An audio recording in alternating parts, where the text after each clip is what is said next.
Welcome to the Weekend Must Watch on Intercut, where we wade our way through the week of theaters, streaming, and on-demand releases.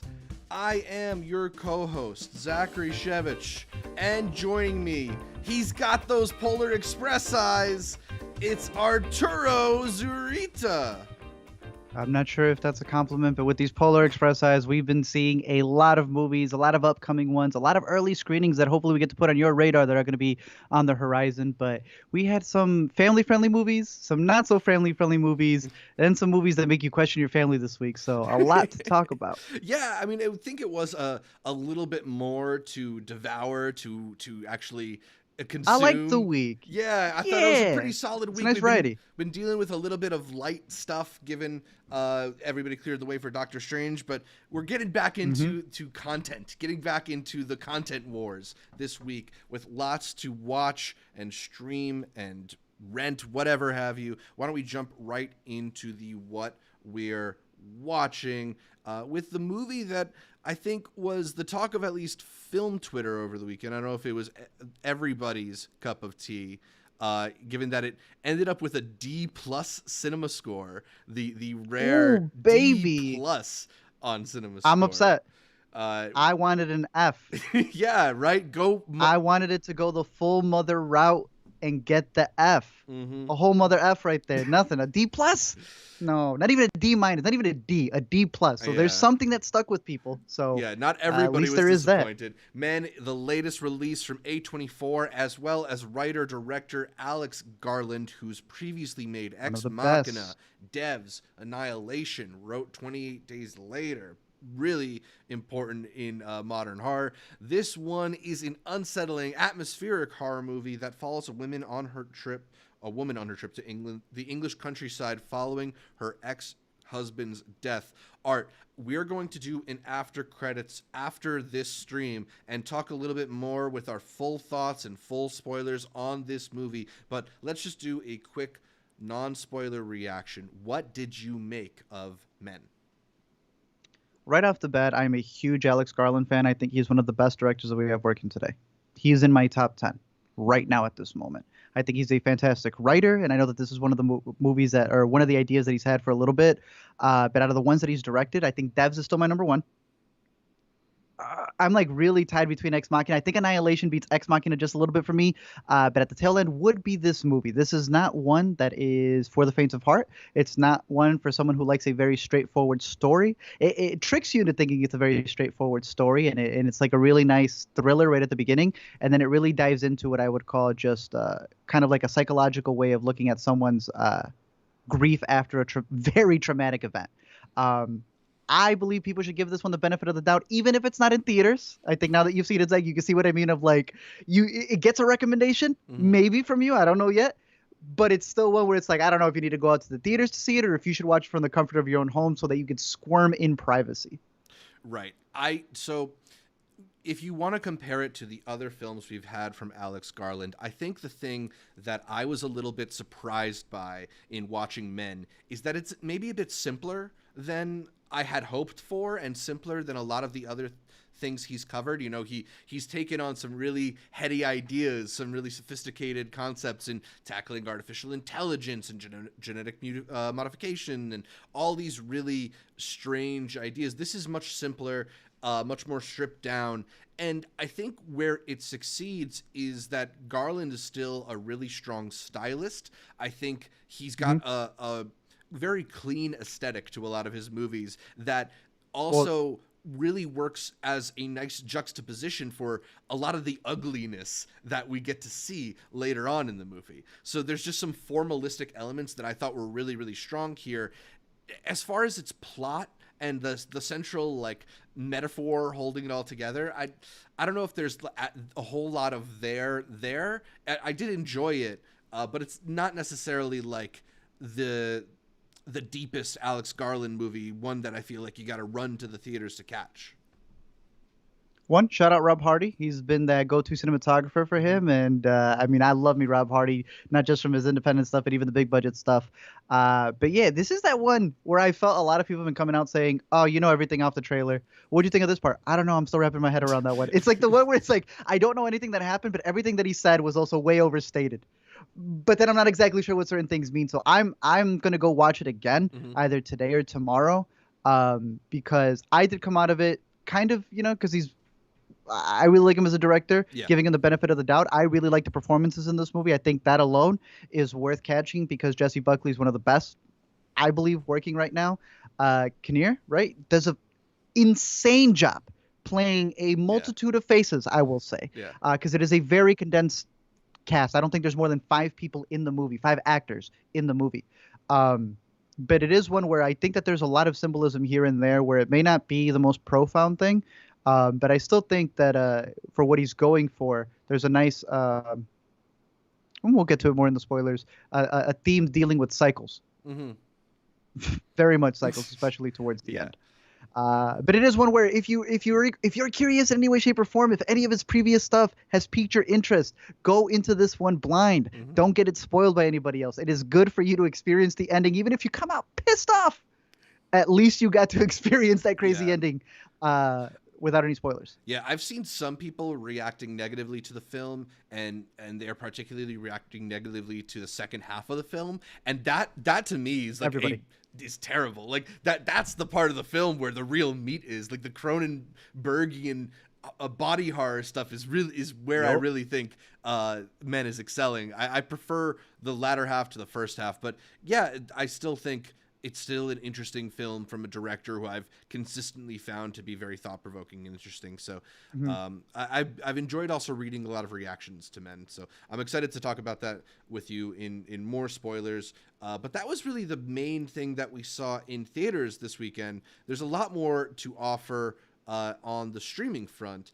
Particularly, let's start with Disney Plus and fully get into Chip and Dale Rescue Rangers. We talked about it briefly on last week's show, looking ahead, but now that it's out and everybody has seen the glory that is Tim Robinson's Ugly Sonic, talk to me a bit more about what you thought about the latest movie directed by Akiva Schaffer.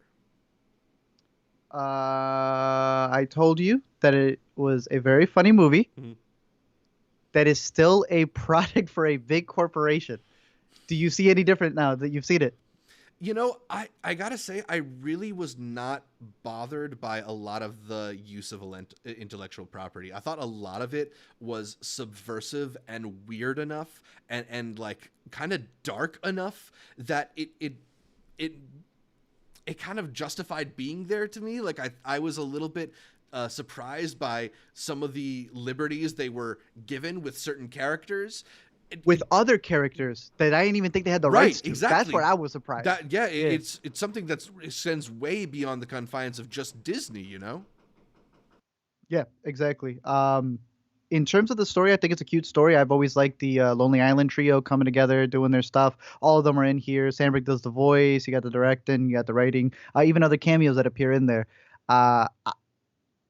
I think it's a very enjoyable movie. I think this is a movie that if you're hanging out with a family, it's perfect to put on. You're gonna laugh along with it. To me, towards the second half is where it starts becoming very. I guess the best way to put it is if you go online, you will see John Mulaney and what's his name from 911, Brooklyn, Andy Samberg. Andy, Yeah. doing all the commercials for it. And to me, the second half of the movie really is no different than them doing the commercials that they're doing right now. Of like, one of the chipmunks was animated to be different. Let's look back at the top 5 animated Disney Right, people, right. like Pete's Dragon, and it's like no different to me. When you get to a lot of the second half stuff that they're doing, I don't know if you saw the little controversy, Zach, dealing with the main villain in this movie, which I think appears in the trailer. Uh, being a very deep cut to the actual kid actor I didn't see who that played actually. Peter Pan. So supposedly the story obviously goes on this idea that Peter Pan is like gone evil, and the idea is that they're connecting that to when the actual actor who played Peter Pan got blacklisted. Interesting. So they're saying that it's like a commentary on that, or because that just feels like an unintentional coincidence for me. I mean, when you look at the movie, I could see why people have a problem with that and the way that it connects. Yeah. But I don't know how much the writers themselves care about that stuff. Yeah. But to me, I think that a lot of it is they're just doing it for the jokes, and I think a lot of the jokes in there are able to land. But to me, it still doesn't change the fact that we're in that era of the Ghostbusters remake still being what you wanted repackaged. Matrix, what if it's repackaged? Spider-Man, what if it's repackaged? This was the cutest version of them all. It's still repackaging, in my opinion. But hey, as a Disney Plus original movie, I think it's one of the best that they've had. Lord knows it's better than Sneakerella. So I don't know, man. I don't look at it as just repackaging. I look at it as, revitalizing, bringing something fresh to it. you like that? You like that poster, huh? It's not a comeback, or it's not a reboot. It's a comeback. No, I mean, like, look, this is just an interesting world to me. I think this is picking up spiritually where films like Who Framed Roger Rabbit off, and really, to me, the only drop off is in the animation just kind of being a little bit ugly and not really convincing, especially when it comes to some of that 2D stuff. But like, I don't know. I thought there were a lot of good jokes, a lot of good vocal performances. I think just even the way they're able to reframe the TV series of Rescue Rangers within the context of this story, I just think it's really clever. I enjoyed it, man. It's a movie that I thought was fun enough that I plan on rewatching it. Wow. Okay. Yeah. Quick mention of our super chat from Polnashek 5, who talked about Men. Said, I feel people coming out of Men only taking away that it's about toxic masculinity are missing the forest for the trees. Offer a lot and has stuck with me since seeing it. Slasher with a coat of sci-fi. Yeah, definitely a really interesting one. Excited, as we were saying, we're gonna get into more on Men in our after credits after this. That's enough on Chippendale. Also, wanted to mention briefly RRR because it's on Netflix and I think has been, brought up again as people are really excited about this movie. But I thought it was interesting. I don't know if you noticed that Netflix only has the version that's dubbed in Hindi. They don't have the original theatrical version with the, I think it's Telugu dubbing. I saw it. Yeah. Which, it's an interesting, Boo. it's an interesting Boo, Zach. way that the different rights and distributions for these movies get carved up. There's apparently a service that I was unfamiliar with called Z5 that primarily does Indian content, and they are the ones who have the Telugu audio dub as well as several other regional audio dubs. But Netflix, this company that prides itself on making their films available for every every sub-region and dubbed in every language, this is something that I guess the rights deals have prevented them from offering in that comprehensive way. A bit of a shame though, because like people were promised RRR on Netflix, and it's not the real version. No, it is not the real version. I agree with what you're saying. You don't even need to spend the money on Dual Legal, Rosetta Stone. Go watch your favorite short film on Netflix.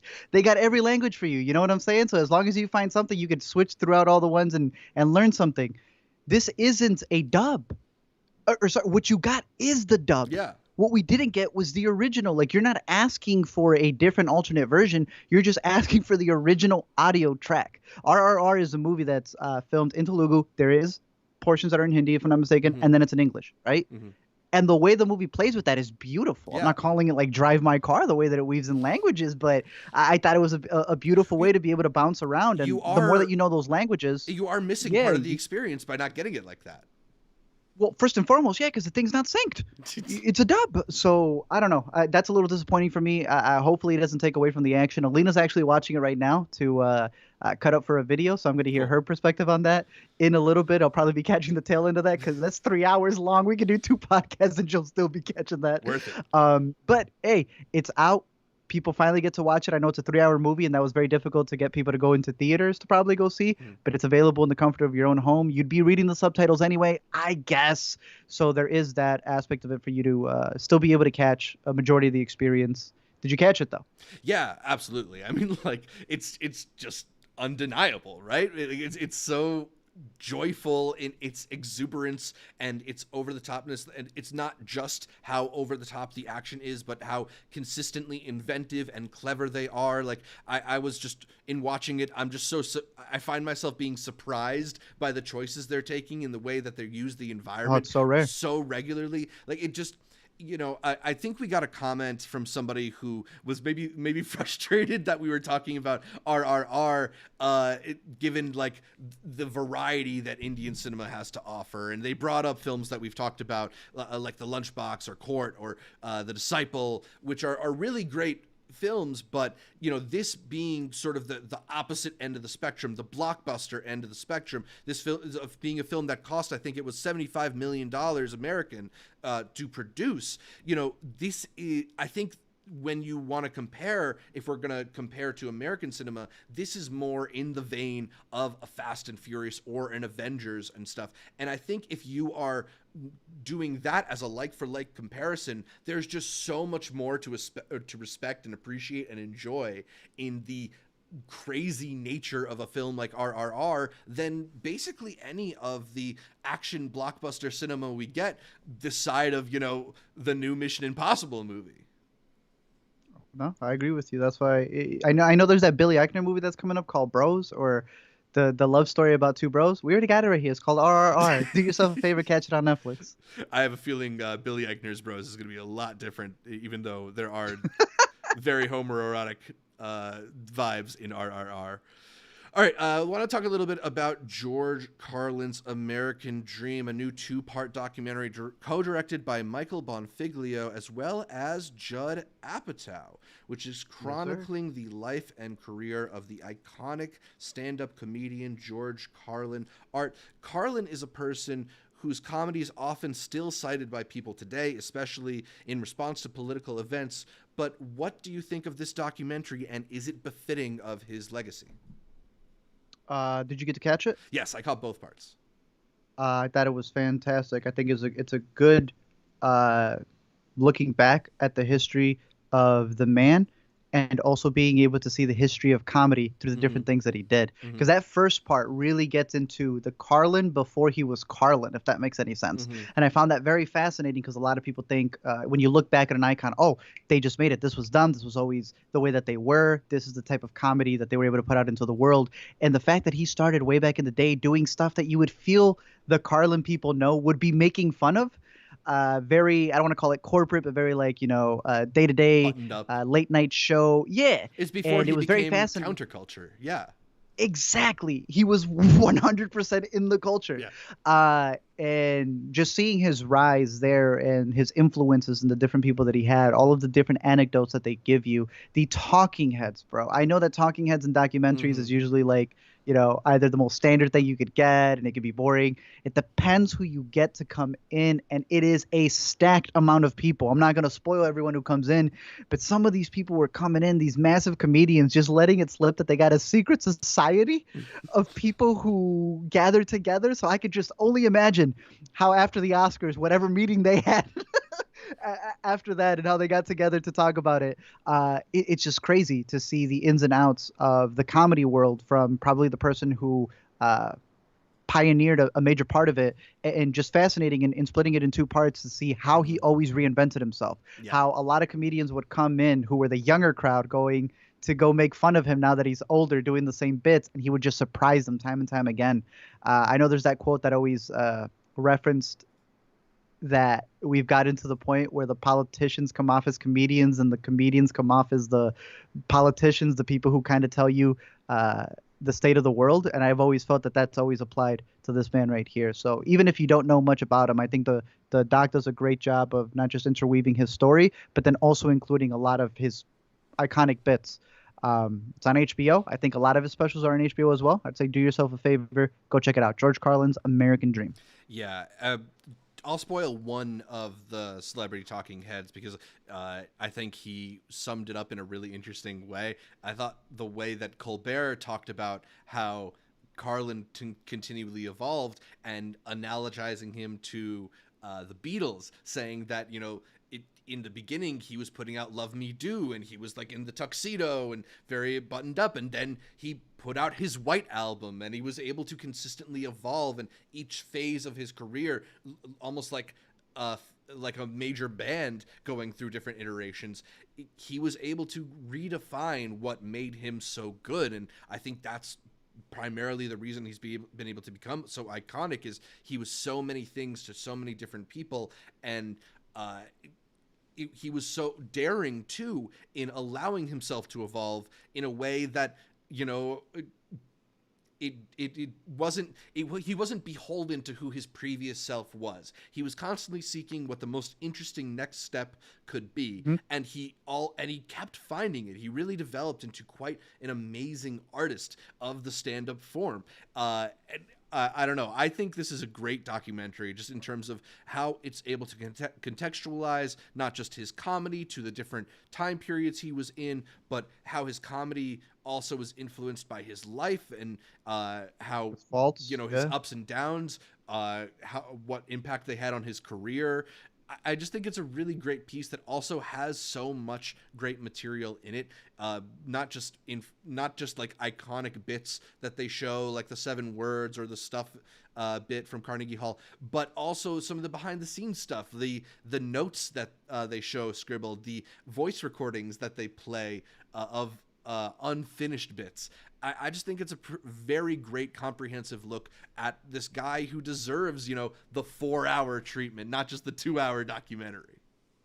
I've become a big fan of these two-parters, dude. I know Prime's got the upcoming Kids in the Hall doc. That's a two-parter. A lot of HBO docs have also done the two-parter treatment. I like the two-part thing because it's better than trying to make it a mini-series when you realize, like, all right, this doesn't need to be dragged out to like 5 hours. But two-parters make sense to me.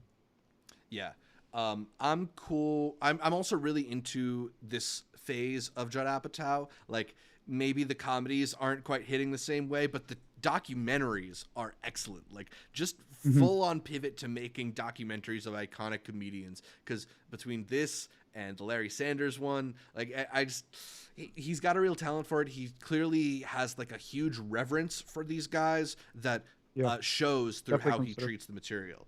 And did you like the way that the documentary kind of placed itself in our current moment? Like, even though Carlin's been dead for several years, I think, you know, the documentary is trying to make a case that he's prophetic about a lot of things that we're feeling right now.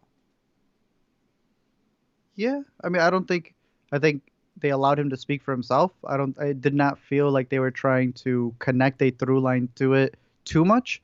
But I just feel that that's what his comedy's always been. I think that's why people are always sharing clips of him for the last couple of years, literally since his death. Even before that, there's you could pull up one of his bits and it would apply to something that's probably happening. So I think that's what makes him everlasting.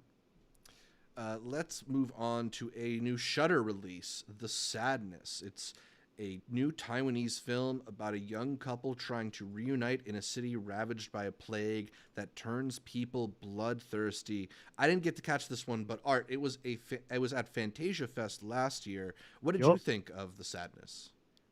Also played at Chicago. It was one of the midnight screenings that they had going on, and people were saying that it was disgusting, it was vulgar, it was gross. It is all of those things and more. It is a virus that has unleashed that isn't necessarily like a zombie virus as much as it is like the person is still very much there.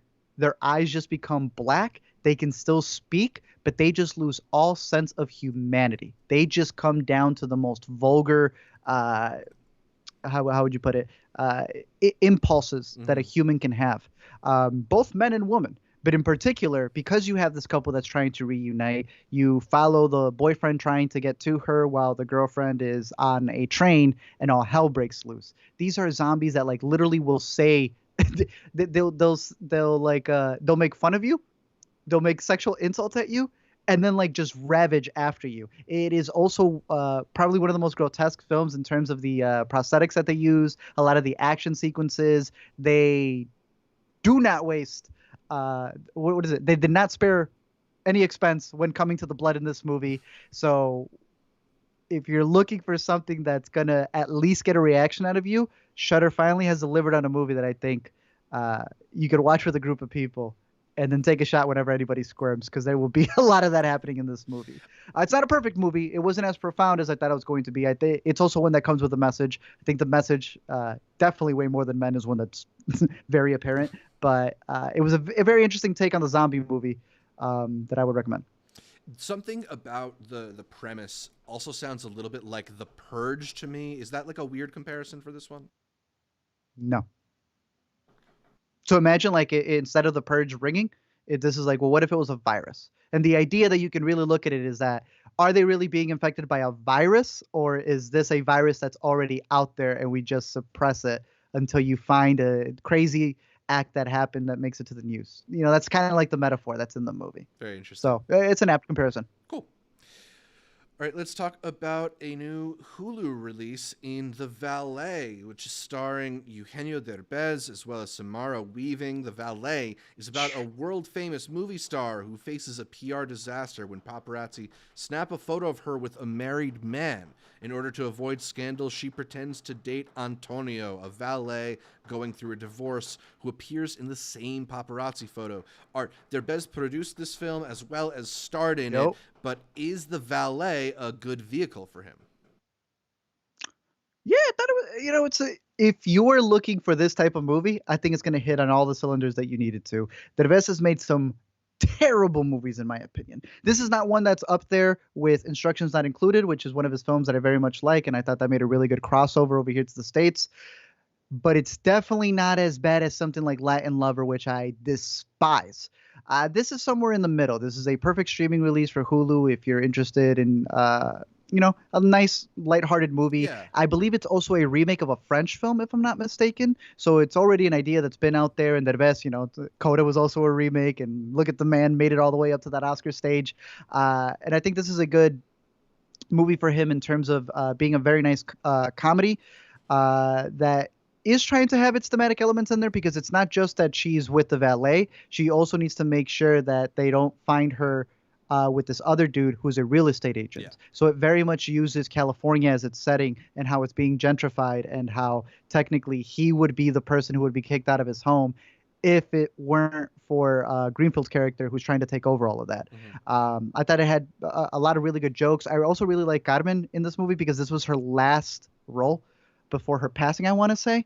And the movie is dedicated in her honor. And I thought as the as the horny mother, she was fantastic at it. Mm-hmm.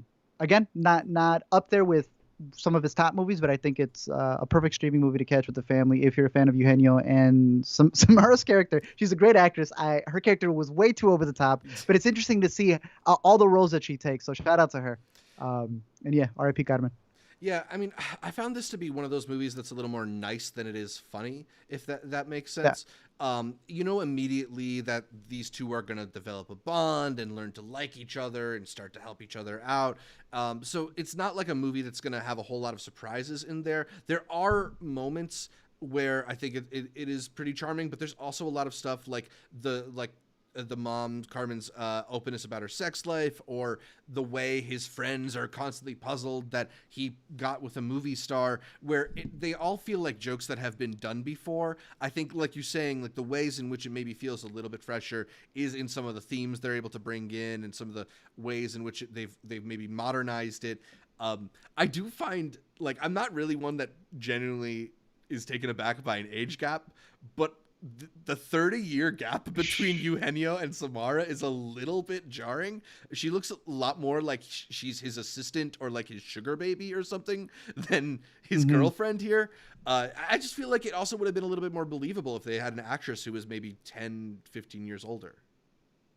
Maybe. Yeah. I can see that, but then it wouldn't be Samara Weaving. That's true. I'm always happy to see Samara Weaving. All right, let's talk about a couple movies that I didn't get to catch, but I know you did. The found footage phenomena over on Shudder. It's a new documentary looking at a piece of horror history. This one's about how the genre has transformed and grown art. We've talked previously about the history of folk horror documentary that we loved over on Shudder. This is not quite as comprehensive, But what did you think about this look at horror? It's a decent little breakdown going into a genre that I personally really like. I think that we've gotten into the era where it's no longer a genre as much as it is kind of what's out there. A lot of the things that we see are, videos that are technically everything is found footage. If you're seeing it on TikTok, if you're seeing it on YouTube, for the most part, it's actual found footage. And what this movie does is that it does a really good job of going back to the early stages of what found footage was before it became the genre that we know it as. I would say something like Blair Witch is the obvious example of what really helped pioneer it. But I love how they get into War of the Worlds and how that kind of duped people, if you don't know the story of that, back as a radio play. And just the intricacies of what found footage does that's so effective because it makes you feel like you're a voyeur. They do a really good job at getting into a bunch of different examples. I wish the production was a little bit better, but it almost feels like the interviews are found footage with the way that they're caught in the echoes. But I think if you're a fan of found footage or just horror in general, it's a nice little recap and look back at the genre as a whole. That's cool. And it's streaming on Shudder. Cool. Curious to check that one out. You also saw Diamond Hands, The Legend of Wall Street Bets, which looks at the story of the Wall Street Bets subreddit and how a bunch of regular investors took on Wall Street using GameStop stock.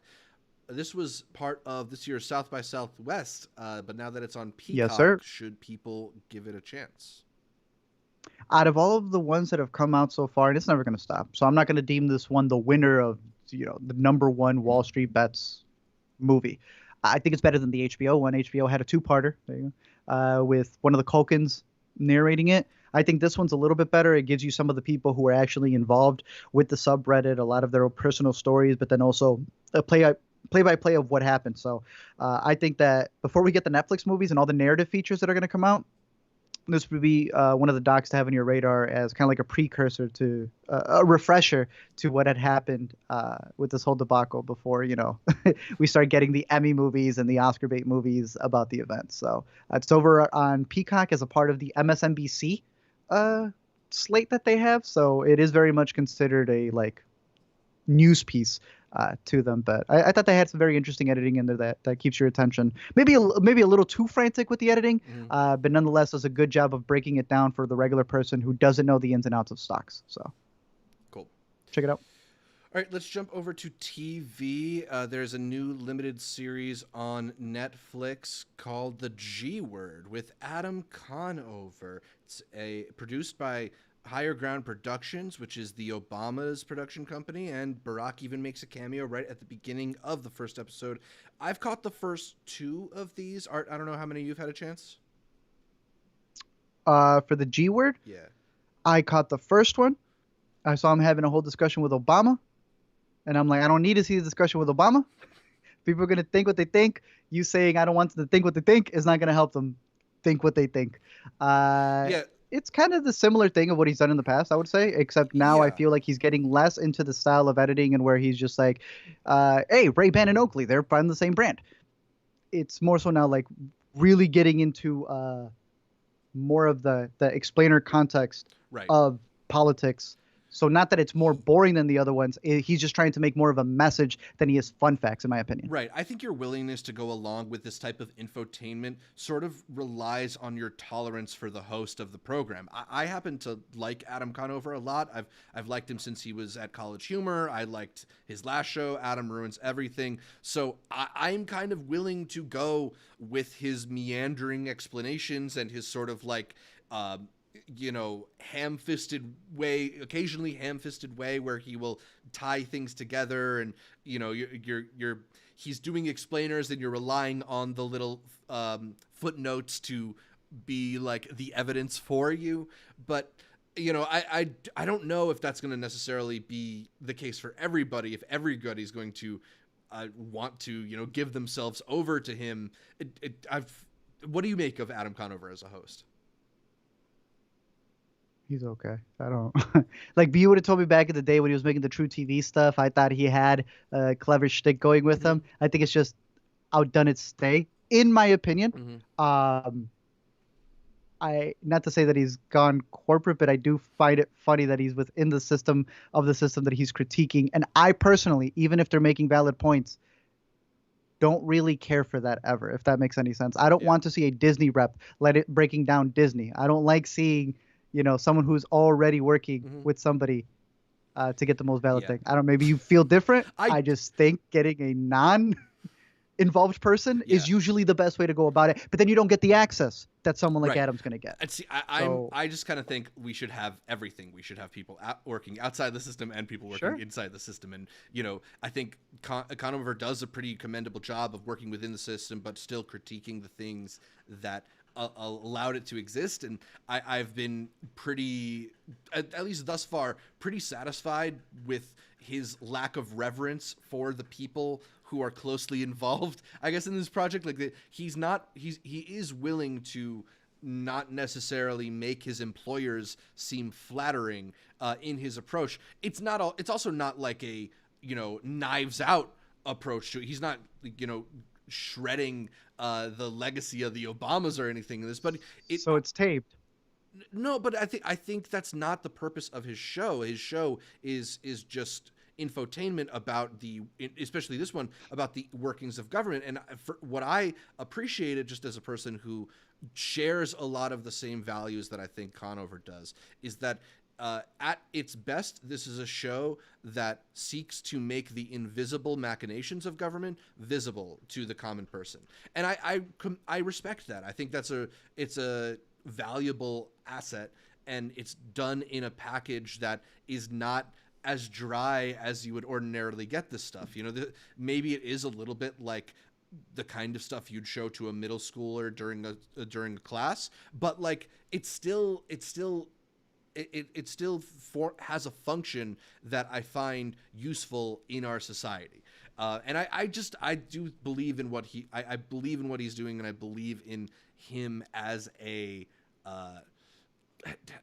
uncompromised individual in a lot of ways. Like, I think he's a respectable guy, and I think he's very much about his message. So I'm kind of with the show, even if it's not necessarily like a great show that I'm going to recommend to everybody. I guess I'm glad it exists, even though I don't know whether or not it will achieve much, if that makes sense.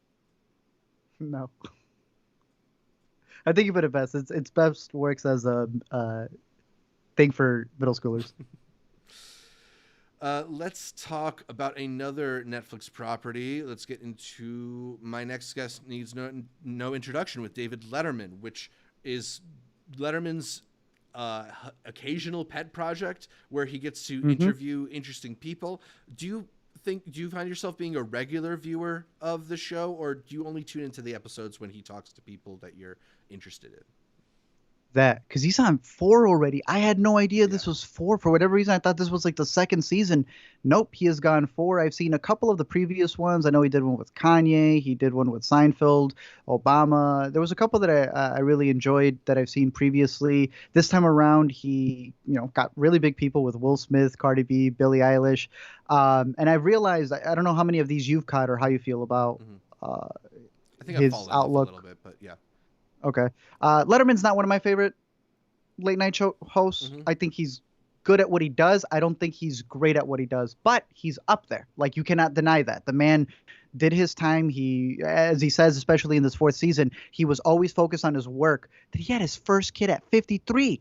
So he's sitting right now as a 70-something-year-old with a 17-year-old. And I find it fascinating when he's able to approach people who are at his level, So I kind of split these interviews for this new slew of them as kind of him being observational or him talking to a peer. I feel he's observational when he's talking to Billie Eilish. And I think that's the best of that form, because he's like seeing her as a grandchild, and she's able to swear at him. And it's like this back and forth where he's like, oh my gosh, it's so interesting to know about you. I don't like his observational stuff when it's with Cardi B, because then it's like Cardi B is not being her true self. Like Will Smith is swearing left and right. Billy's swearing left and right. It feels like Cardi B's like, I'm around white folk. Let me be as nice as I can be. And then he's kind of like, oh, I don't know black culture, but let's go down to the bodega. And it's like, I don't really care for that. When he really fires on all cylinders is when he's talking to peers. When he's talking to Will Smith, that's one where they're both people who see themselves at the top of their game, and they almost kind of come at each other sometimes. The Will Smith one is really interesting because they make sure that that it was filmed before the Oscars. Right. Yeah. Because then a lot of the lines that you hear in there, Feel very you could say different are post very, Oscars. woo, yes, sir. And there's a very funny joke. I don't want to spoil it about a reenactment that they do that Dave was able to get one in there towards the end, in a little line. But it's this one with Julia Louis Dreyfus. Hmm. That's when you have two people who are friends and who understand the same language. In the Will Smith one, as much as they're peers, he's trying to describe to him what scratching is on a DJ.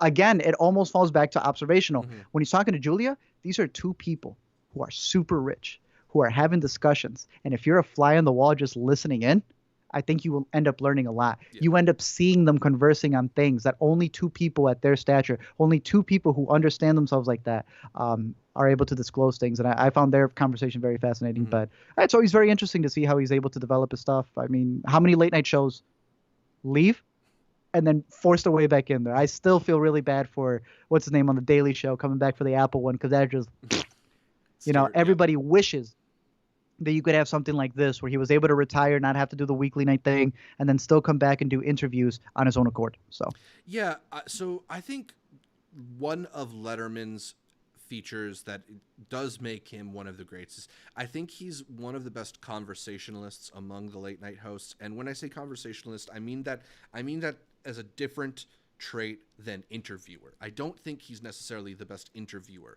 but when he's able to be like you were saying, with a peer and kind of just going back and forth, not necessarily like, I don't like as much when he's in that curiosity mode, because I often find he's curious about things that I already know the answer to. And yeah, it's just a little bit like an exercise in talking, whereas the conversationalist stuff, when he's a little more relaxed, he's also able to, because he's of that stature, I think, allow his guests to relax, and then comes really great stuff. I don't know if you've ever seen the extended interview that he did when he was on Desus and Mero's show, and it's one of my favorite like late night interviews ever, because they're all just they're just also kind of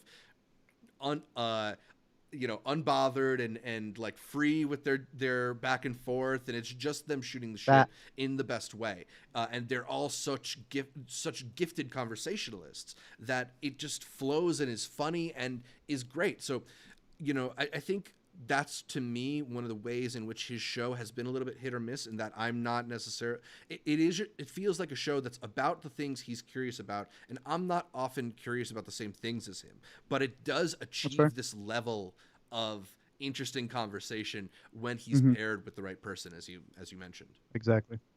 And because he's able to like film in their environment, you end up getting very nice tidbits, which I really appreciated, especially with the Billy one. So for that, yeah, it's no one's going to get access like he does. So that's the best thing that comes out of the show. All right, let's talk a little bit about an ongoing show on HBO Max. Hacks debuted 2 more episodes 3 and 4, that see Ava and Deborah hit the road while Marcus tries to find himself.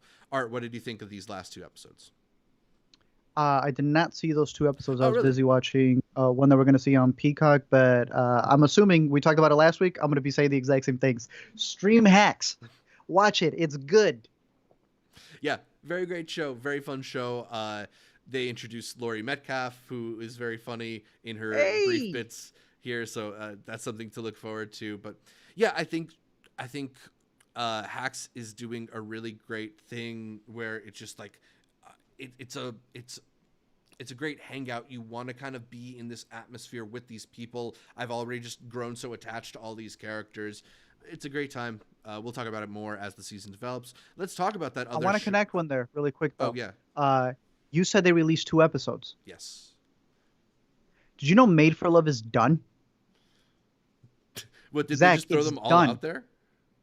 Bro, they were doing 2 episodes a week. I was like, how does this feel like this was wrapped in half the time? Because they were releasing 2 episodes a week. I thought that was just a Made for Love thing. If you are now telling me that HBO Max is doing the exact same thing for Hacks, then it seems like anything under the Max umbrella is getting out there immediately. Yeah. 2 episodes a week is crazy.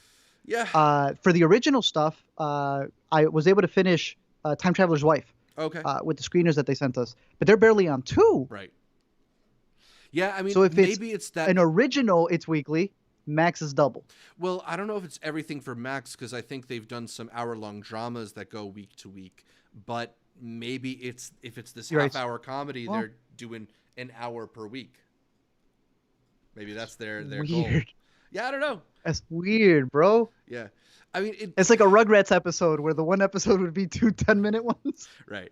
I mean, I will say, like, I do think Hacks and Made for Love are a little bit like they're not as meaty as some half hours, or definitely not as meaty Hacks as is like an Emmy-winning award show now. Come yes, on. but it feels slight, and that's one of the things I love about it is that it doesn't feel heavy. The plots aren't very aren't very severe, and the consequences aren't life-threatening. It's like a good ride. So sometimes it's nice to be able to chew 2 episodes at once rather than only get I'm half not an denying hour a that. week. Yeah, I think that's interesting because when we saw the first one of Hacks and then it immediately played episode 2, I was like, that's very interesting. Mm-hmm. So as a viewer, I'm not against it.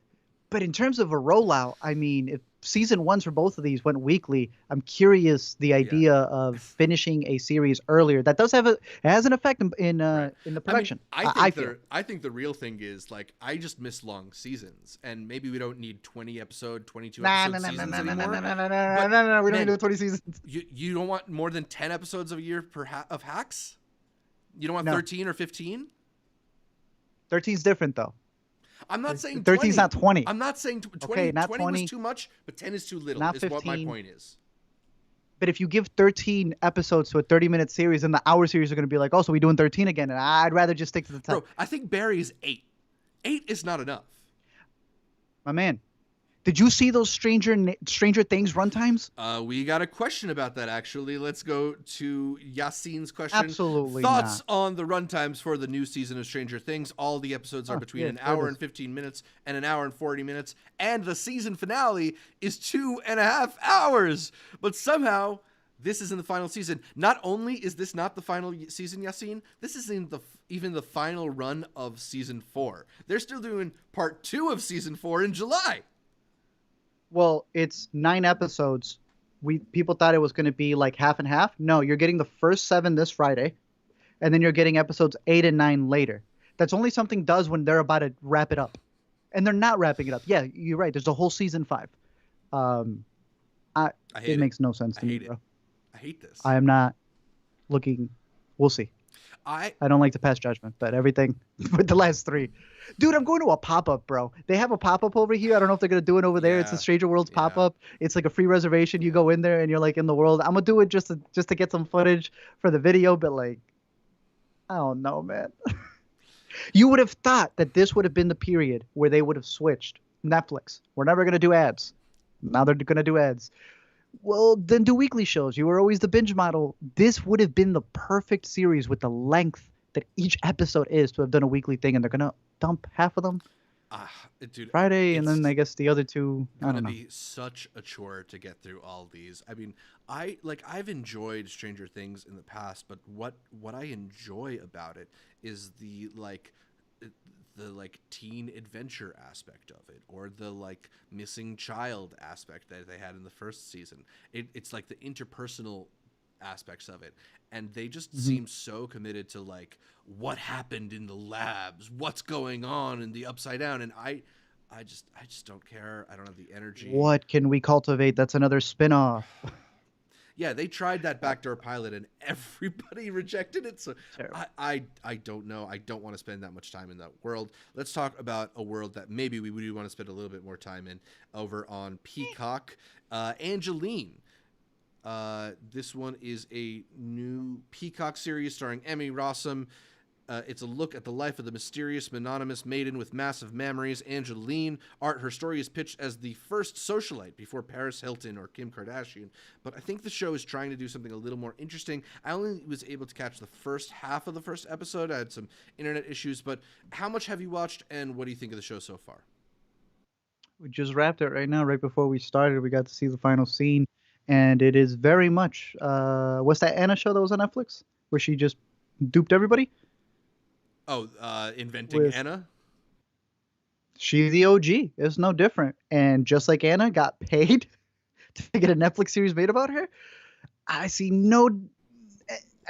there's no difference with the Angelyne show either. It's a 5-episode miniseries that's trying to get into what is her truth. You know, it's a woman who became famous just for being on billboards, and Emmy Rossum was very fascinated by that. She went under the whole transformation. You know, kind of like the Hulu show where they had what's her name becoming Pamela Anderson. She's doing the whole get up here, right? Shout out to the prosthetics team, to the makeup team, hair department. They did their thing.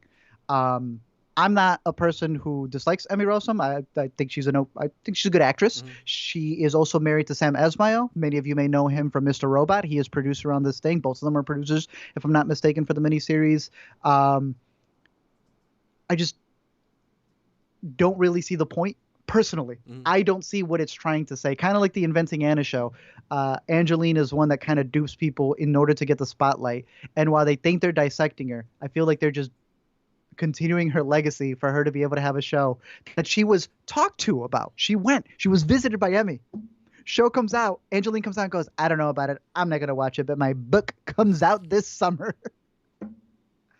I don't see it. It's a show where as much as it thinks it's giving you the truth, it's like, maybe this happened, maybe it didn't. I don't know.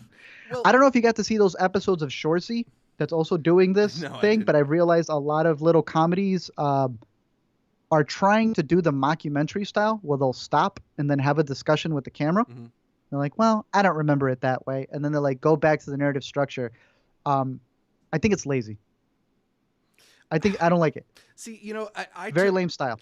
I took it to be a little bit different than you in that, and again, like I've only seen a little bit of it, but I took it to be about the kind of like unknowability of these certain things and the unreliableness of sources, like even just the way that it starts where it says 1981 or 1982 depending who you ask, you know, like I think it's trying to kind of hint at this idea that like maybe there isn't a true story, maybe there's just a lot of different ideas, but I don't know. I will watch more and let you know.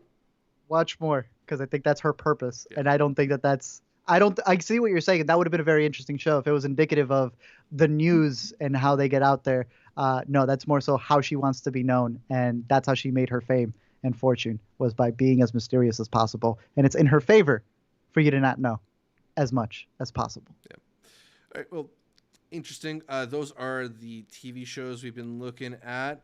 Let us know if you have any questions for us. We're going to get into some quick coverage of a couple news topics in yay or nay. Don't have a whole lot to say about this next one, but I did find it. Oh, actually, I don't have that one up. Well, I'll skip to the second one then.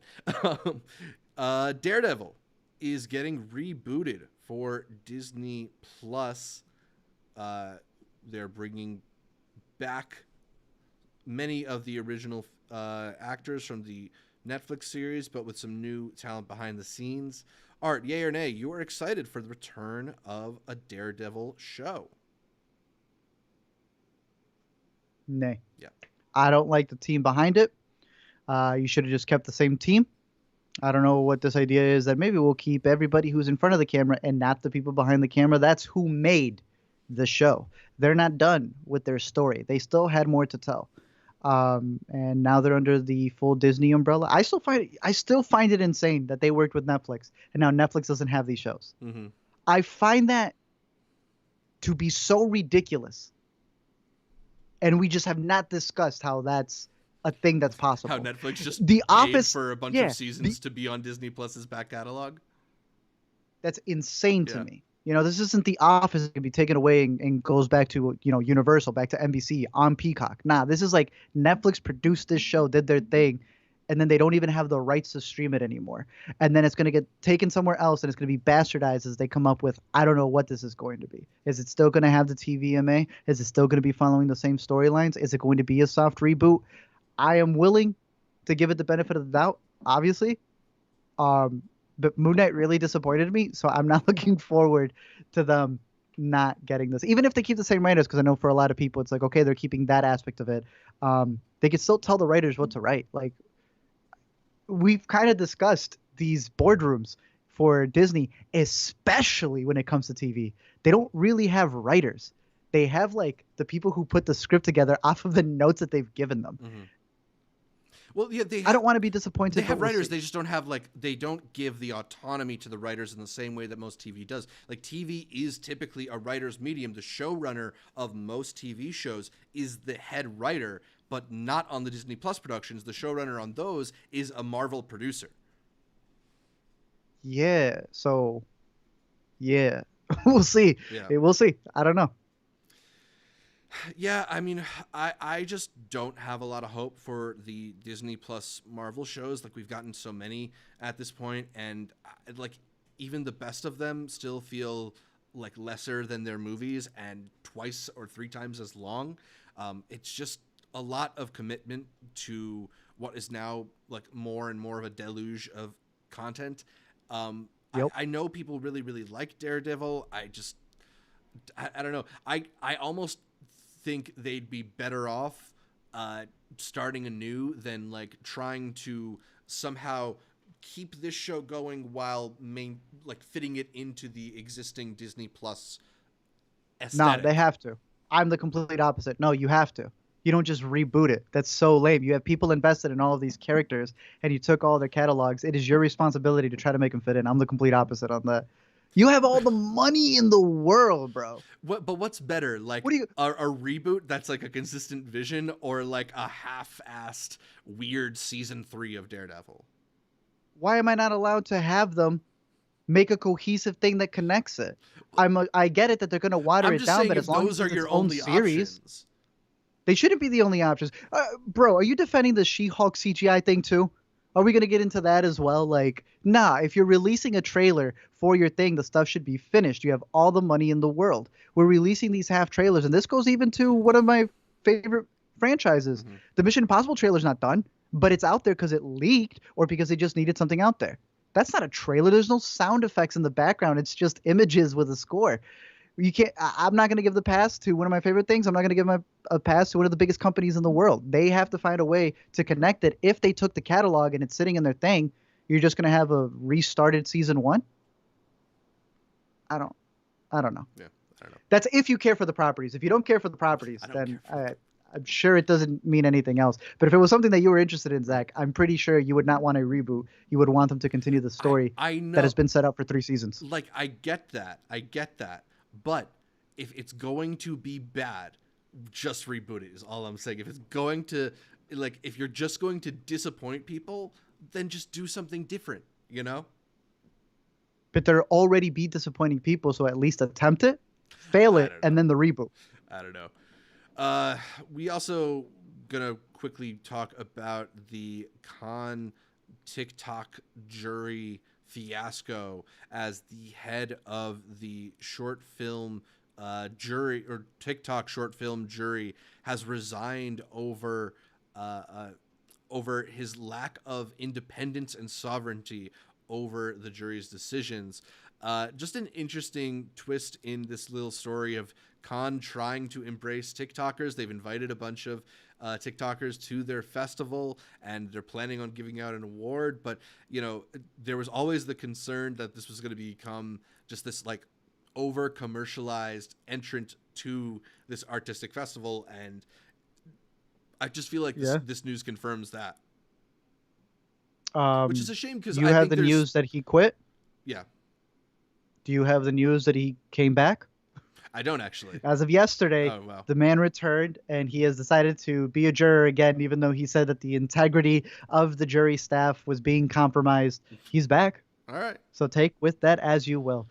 Cannes has been very interesting this year. You know, we're not there. Yeah. But it has been very interesting to see all of the protests, and I would call them an art exhibition to a certain degree, of people who have taken to the red carpet and have found their ways of protesting, you know, through their body. There was just yesterday for, I want to say, the Spider movie, where, you know, they had this whole banner listing all of the names of women who have been attacked there in France. And it's almost embarrassing to think that you're one of the biggest artsy festivals in the world, and not just like an art festival in France, Zach, you know, and none of this stuff has been sanctioned. This is all like pop-up things that are happening without anybody's consent that is dealing with the actual official festival. And those have been the things that have gotten the most buzz. None of the movies. I don't know. You would think that for a big festival that's trying to push a lot of different avenues, that a lot of these things would be embraced. Yeah. But we also did cover how they don't care, Yeah. and they edit journalists when they're doing interviews. So I don't know. No, I mean, Khan definitely seems caught between a couple different competing ideas, which is like they are this legacy institution with this history that is also like a very exclusive and like not inclusive history. Yeah, And then like this screw them. idea to modernize and be, you know, the leader in you know, this next phase of our whatever it is. I don't know. It definitely feels like they're You caught mean they're between. not? Yeah, they're caught between a few different ideas and not really what is it, like walking and chewing gum at the same time right now. Mm-hmm.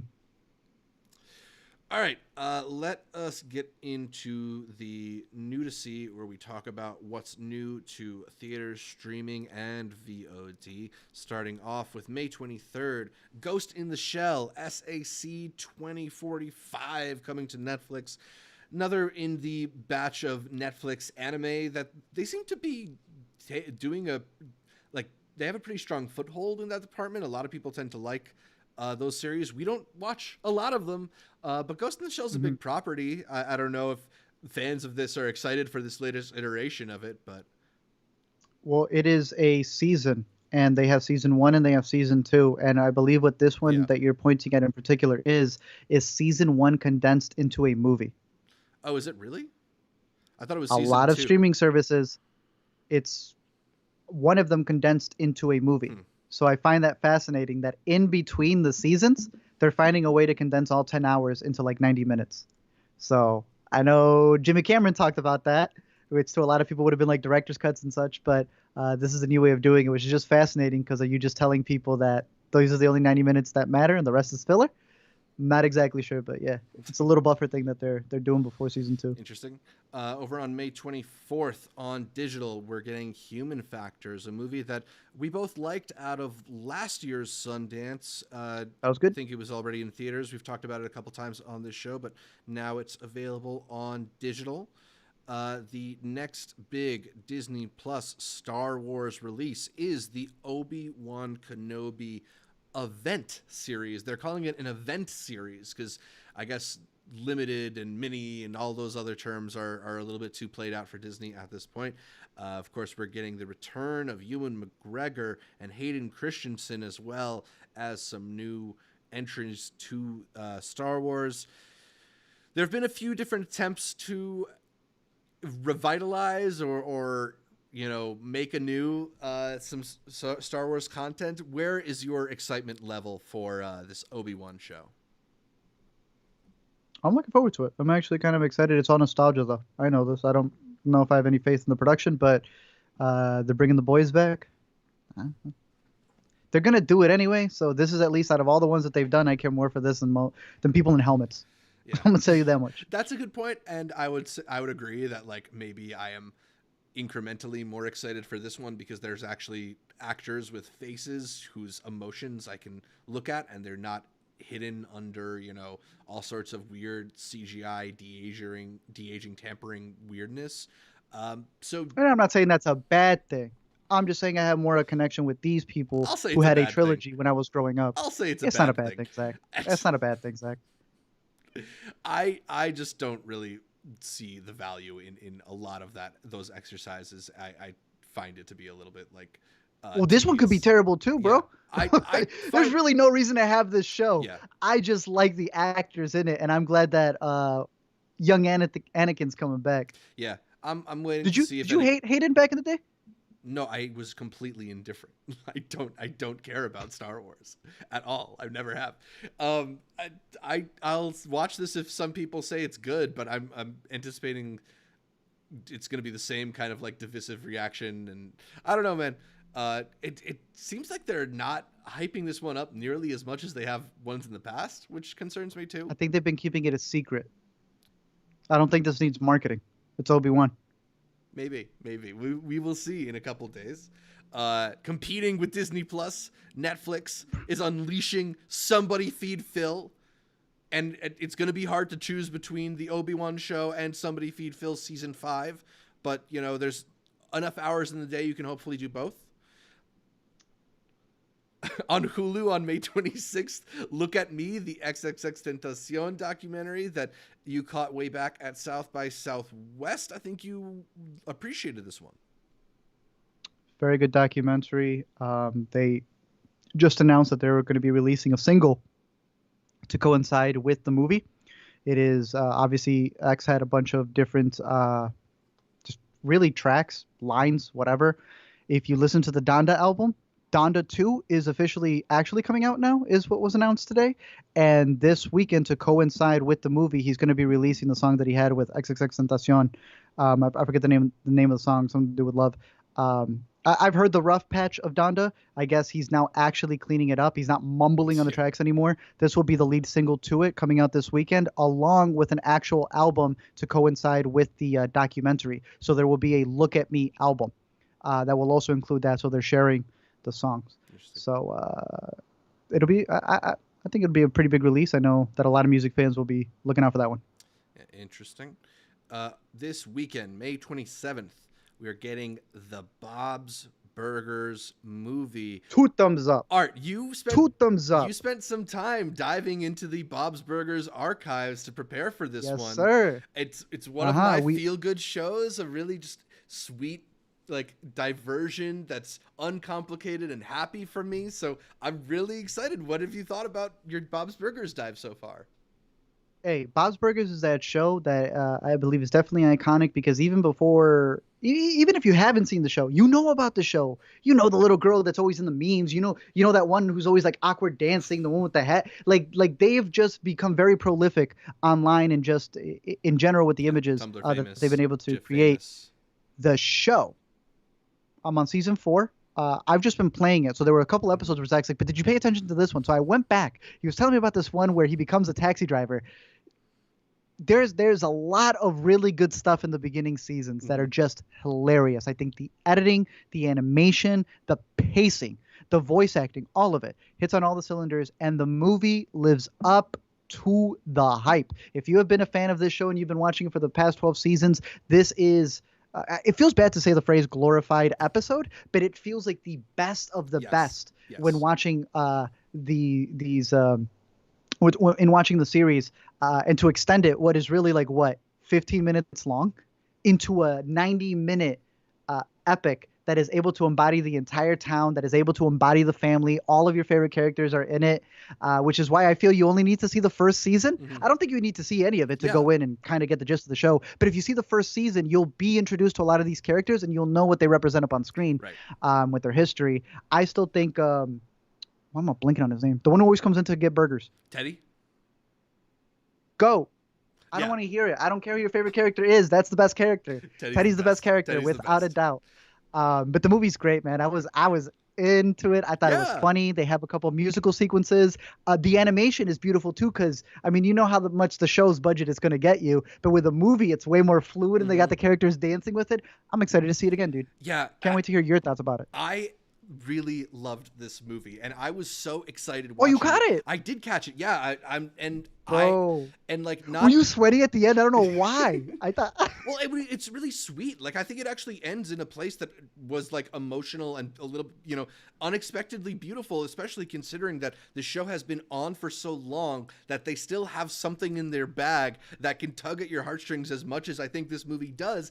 It is really incredible. I don't know if they've just been saving some material for this movie or they figured it out. I think this movie is actually significantly better than the show has been in the last couple of years. Also, it's it's some of the best of what you get from Bob's, because Bob's is this show that is really it's very quirky and weird. A lot of the characters have these off-putting qualities to them, but it's so sweet in how it handles and accepts everybody. There's just an empathy and embracing of all these weird characters. Rather than make fun of characters for what makes them different, I think it's a show that celebrates those aspects to them, and it coalesces into something that's a little bit bigger than just that, because in the musical numbers, which they do a lot of in the show, but I think the ones they do in the movie are really great. Something that I love is that no one's really like a excellent singer. You know, they all are a little pitchy and a little like quirky, offbeat. You mentioned that There's someone who sings in the movie who is terrible. but they I lean did into not get that. what that person was saying. But they lean into that in a way. And like even you mentioned the fluidity of the animation. They're dancing to different sequences in this movie, but like none of the people are really like good dancers in the movie. You know what I mean? Like I feel you. They're kind of clumsy in their movements. They're a little silly looking, and I think that's one of the things that makes the show so special is that it is this like kind of slack comedy. You know, even if it is animation, like there's an imprecision to all these people that makes them all so much more lovable. I think the way that it succeeded, not only in telling a story that's going to be like has so many fun little details for people who already know the characters, but I think is just like easy to get in and would make for an easy entry point for people who don't watch the show. I just think it's a really great balancing act. It's very fun, full of jokes. It's great. I'm hoping this is an Oscar contender later this year. Wow. Yeah. I just want to see that food truck people keep talking about come to my area because I'd love to have a Bob's Burger. Yeah, LaShawn mentioned that food truck in the live stream comments. Cademan mentions that there is a short film that they made exclusively playing at the Alamo Draft House. I actually didn't hear about that, so I might have to go for a second round of Bob's Burgers at the Alamo Draft House. Yeah. Devesh asked also, how does it compare to something like the Simpsons movie? I liked the Simpsons movie. I think the Simpsons movie does something, though, that it almost like blows up the Simpsons formula into something that's so big that it only could be in a movie. Whereas, like you were saying about the Bob's Burgers movie, this feels like a glorified episode. This feels like Bob's Burgers. It doesn't feel like, okay, now we're doing a movie, so it has to be a little extra and different. Literally, we came out and we were saying stuff. We're like, was that from an episode or was that from the movie? So like that's I think with the Simpsons movie, you know what came out of that. And you wouldn't mistake it for a season. But yeah, I hope people get to watch this one in theaters and they enjoy it. Yeah, I'm really hoping this one does well. Also in theaters this weekend from Neon, Chiara. I think this was one that a lot of people were talking as a potential foreign film contender. I don't know if it was a finalist, but I've heard lots of good things about it. So curious to check in on it. Now caught it at Chicago. Available. Oh, you actually saw it? It's good? It's good. Cool. It's supposed to be like part of a trilogy. I don't know if that's a connected trilogy as much as it is a kind of like, thematically, taking place in Italy. But I thought it was pretty good. Decent performance from the lead. Cool. It pretty much follows her not realizing that she may be involved in her family may be involved in the mafia. And she feels like, do I need to be a part of that or should I be something separate? It's decent. Cool. Also available this weekend in theaters. Finally. Dinner in America. Finally. Amanda the Jedi's long beloved film from the 2020 Sundance Film Festival. She's mentioned it on like 4 different best of lists, but we've done at this point. Glad that it's finally get ready for number theaters. 5. Yeah. It's finally hitting theaters. I think it's going to be on VOD next week. So you can finally catch up with this film if you've been hoping to. Another movie that we've talked about from Sundance, from this year's Sundance, is going to be available on Amazon Prime Video on Friday. It's Emergency, the comedy of errors and social comedy thriller of sorts. I thought this was a really fun movie. I'm really excited to revisit it. So yeah, and hopefully now that it's streaming, more people are going to check it out. I'm very curious to hear some more reactions to Emergency. And it just had its theatrical release the week prior, so it could be eligible for some more awards as well. Mm-hmm. Don't normally point out too many of these like film screenings things, but wanted to point out that Film at Lincoln Center is doing Human Conditions, a collection of films from Mike Leigh. Mike Leigh is a filmmaker that we like a lot on this podcast. We've talked about a few of his films in the past. They're not playing. What was the one where he's the delivery driver that you mentioned before? Who? He's a delivery driver. The one where he's like the driver for an Amazon-like company. Sorry We Missed You? Yeah, Sorry We Missed You. They're not doing Sorry We Missed You, and they're not doing what's the other one? I Daniel Blake. But there's so many good films being played at the Lincoln Center here that I just wanted to point out. And somebody should give Mike Leigh some money to make a new movie, because he keeps talking about how nobody's giving him money to make movies Nobody anymore. gives him money. Yeah. Are you going to any of those screenings? I kind of wanted to do Topsy Turvy. I've been meaning to see it for a while. Nice. Stranger Things, as we mentioned. Also, he didn't do Sorry We Missed You. That'd be Ken Loach. Oh, it's Ken Loach. Am I mixing up Ken Loach and Mike Leigh? My bad. Yeah, that's why they don't have Sorry We Missed You. That's my bad. Stranger Things is back on Friday, May 27th for part 1 of season 4. We've already talked about that a bit. Don't be too excited, bro. Man, it's just a lot of content, and there's so much other stuff out there. I know. Here, let me bring it up a little bit higher for you right now, since right before you get into what would be our probably pick of this week, Enoki in the chat says that RRR is coming back. It is on Netflix, but say you wanted to see it in its original language. Say it's too big for your screen at home. Zach, they're bringing it back. Do you know what it's called? One night only. Well, do you know what it's called? What are they calling it? Encore. Beautiful. Come on, beautiful. Man. I love it. I love it. They haven't added any theaters in the state of New Jersey yet. That's the only thing I don't love about it. But I guess I'll have to take a trip to the city for that one. But you will be making a trip to wherever you need to go see this movie in IMAX, Zach. Top with Gun Maverick. Screenings this Tuesday. Yes. For those of you who want to see it early, this Tuesday, they got IMAX screenings. So for you to see it early. I've seen it in Dolby. Man, what'd you think? What'd you think? Have you caught it, Zach? Have you caught it? No, man. It's good. That's fine. Undersell me. I don't need my expectations any higher. No, it's good. It's a good movie. It's a good movie. Is it Mission Impossible? I don't know about that, but it's a good movie. It's a really good movie. I hope you enjoy it. I just need to see it on a gigantic screen in a room with speakers that will make the room shake. That's all I really want. Yeah, I know I'm a broken record when it comes to IMAX, but this was actually shot for it, you know? So it's like, you got to eat ice cream with a spoon. You got to watch this the way it was intended to be. Yeah. IMAX. Do yourself a favor. Another interesting film out this weekend, We Feed People. I actually quite liked this documentary from South by Southwest that follows Chef Jose Andres. This one's directed by Ron Howard as well. Just a pretty interesting look at a guy behind a pretty awesome charity, and I like that, it's not necessarily like an uncomplicated look at his life. Like, it's not afraid to throw in some less than flattering coverage of him too, but I think it's all sort of in service of telling the bigger story of what he's trying to do.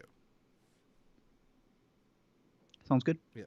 And then looking a little bit ahead, it was just announced, I think earlier today, that Fantastic Beasts: The Secrets of Dumbledore is going to be on HBO Max on May 30th. They are doing that quick turnaround again, and getting a movie that did not do so great at the box office right onto their streaming service. So yeah, if you sat this one out in theaters, it's going to be available at home very soon. Not that that really is going to change my perspective at all. I haven't seen any of the Fantastic Beasts films. You're not missing out on anything. Yeah. All right. They flipped Batman fast. Speaking of, there is a lot of stuff that was in theaters that is now available at home. I got a couple of old picks and then leading up to some of the newer stuff. On Prime, if you have that, the Candyman movie that came out, what was it, last year, is finally out. I know not a lot of people may have gone to the theaters to go see it, or may have, differing opinions on it. It's out available on streaming, and I'm curious to see if more people are able to catch it. I thought it was a pretty decent horror movie from the last year, one of my favorites, so want to put that on people's radar. Also on Prime, I know it's something that you really enjoyed. Beyond the Infinite 2 Minutes, Zach, is on Amazon Prime Video. Oh, perfect time. I don't know if you had that on your radar, so I was really excited for that movie. I know Zach ended up liking it a lot more than I did, so with it being on Prime, do yourself a favor, catch that one. I would also recommend over in theaters, like I was saying, this Tuesday they're going to be doing advanced screenings in IMAX. The only way that you should be watching this movie for Top Gun, so definitely check that out. And then for HBO, the Carlin doc, 2-part little series looking back at one of the greatest comedians of all time. Absolutely. I would echo that recommendation of George Carlin's American Dream. I think it's an excellent look at like maybe the best stand-up ever. If you are not going to do that, I would also recommend Emergency over on Prime Video that we mentioned. But now that I know that Beyond the Infinite 2 Minutes is also on Prime Video, I'm definitely recommending that. I actually think I'm recording a podcast about that movie this week, so it's good timing. But if you want to go to theaters and you've already got your ticket to Top Gun, so that's not really like a negotiable thing, you're just looking for something else, maybe you need a double feature, Bob's Burgers is delightful. It's absolutely wonderful. It's a great time for one and all, young and old. Man, it's a good movie. It's a good movie. I'm excited to be able to rewatch that at home at some point. It's going to be a nice bit of comfort.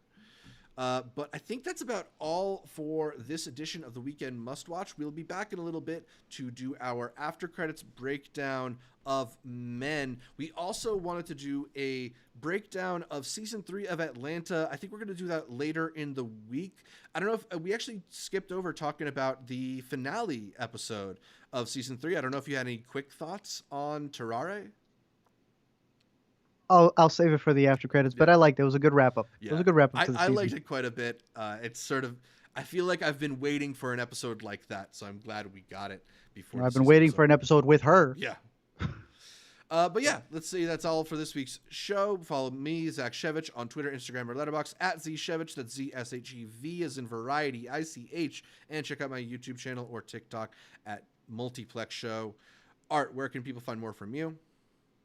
You can find me over at Elmy Explain on Twitter, Letterboxd, YouTube, and every week here on the Intercut podcast. You can listen to every episode of the Intercut podcast on iTunes, Anchor, Spotify, whatever your favorite podcatcher is. And then make sure you're subscribed not just to the audio feed, but to the video feed as well on our YouTube channel, youtube.com/IntercutPod, where you can watch our bright smiling faces as we break down the latest in entertainment. Find new episodes of the Intercut Weekly Must Watch streaming on our YouTube channel every Monday at 3 p.m. Eastern. Please leave us a comment, like the video, and consider heading over to iTunes to give us that much requested 5-star review. Like our Facebook, Instagram, and Twitter pages. All of them are at IntercutPod, as well as our Patreon, where you can support the show for as little as $1 a month and get access to early episode outlines, our private Discord channels, and our monthly Google meetings. Follow us on our socials, though, to get updates throughout the week from Art, from me, from all the guests that we feature here on Intercut. Thanks again for tuning in, and until next time, the biggest risk is not taking a risk at all. Chip and Dale, full of little bits of wisdom.